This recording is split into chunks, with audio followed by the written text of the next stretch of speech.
That was our goal from day one, was we really focused on schools to say, if we're going to get America back to normal life, we got to get kids back in school.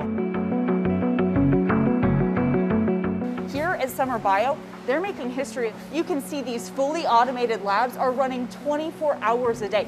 They have the ability to process 5,000 to 6,000 tests every single hour. And they tell me right now, they're seeing a huge need from preschools and daycares.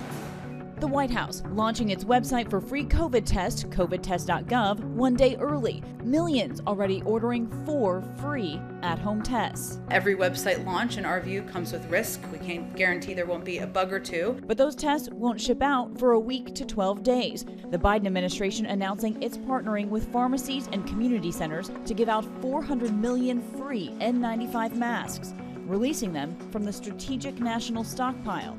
Masks could be available as soon as next week at community health centers and pharmacies across the country. Meanwhile, hospitals still battling a crush of cases, a startling jump in pediatric infections.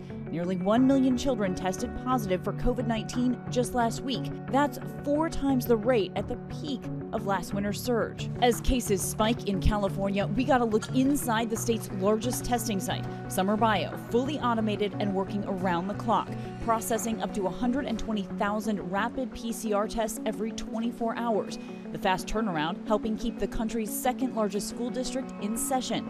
Twice a day, flying the tests from Los Angeles to Palo Alto. Students receiving results before their next school day.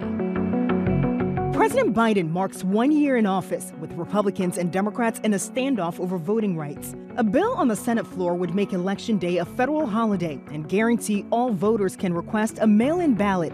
It would also force states that require voters show an ID to broaden the type of ID that's acceptable, a measure Republicans oppose. GOP Congressman Steve Scalise says the bill would also make it harder for states to purge deceased people from voter rolls. Every year, as we know, people die, people move from place to place, and yet they make it very hard to clean up those rolls. Democrats accuse Republicans of stifling democracy.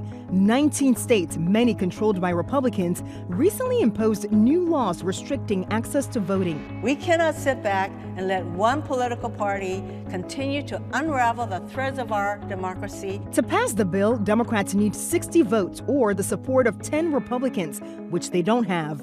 And now 2 key Democrats, Kyrsten Sinema and Joe Manchin, are refusing to change the Senate rules to let Democrats pass the bill with a simple majority. There's no check and balance because basically you just sweep right through, and the same thing could happen if Republicans had everything.